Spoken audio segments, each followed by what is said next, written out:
येशू घणीच कथाओनी शिक्षा देत. येशुए देवना राज्यना बाराમાં ઘનેજ કથાએ બોલે.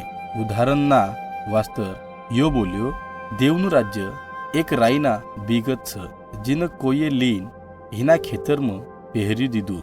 અન તમને માલુમ છે કે રાઈનું બી આ સંબંધ બિયાનાઓમાંથી ઘણું નાનું રહત, પણ જદ રાઈનો દાનો નીકળીન વધસ તો યો બગીચામાંના સંબંધ ઝાડુમાંથી મોટું હુઈ જાત.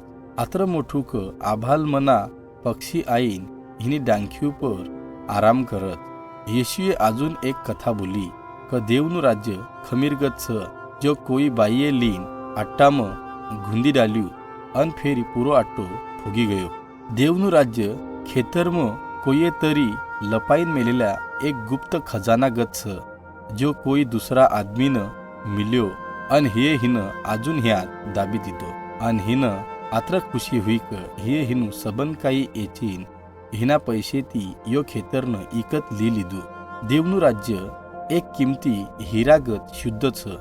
જદ હીરાના વેપારીના યો નજરમાં પડ્યો તદ हिनी સંબંધ ધન દौलत એચી દીધી અન આયેલા પૈસાથી યો કિંમતી હીરો इकत ली લીધો. ફેરી येशुए काहीक लोकोंना एक कथा बोली, जो स्वतःना चांगला कामों पर भरोसा मिलनारा था अन दूसरा लोकोंना तुच्छ मानता था. हे बोल्યું, वो आदमी प्रार्थना कराना वास्तर मंदिर में गया.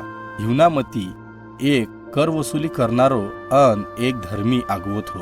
धर्मी आगवाए आम प्रार्थना करी, वो देव म तुला धन्यवाद देऊच क म दुसरा आदमीगत पापी काही कोणी, जो चोरी अन्याय व्यभिचार करत हिवनागत मग काही कोणी अन आ कर वसूली करने वाला गत बी मग काही कोणी. म्हणजे उदाहरणना वास्तर मग हप्तामती बोबार उपास करूच अन मारा सबंध उत्पन्ननो 10वो हिस्सो तुन देऊच.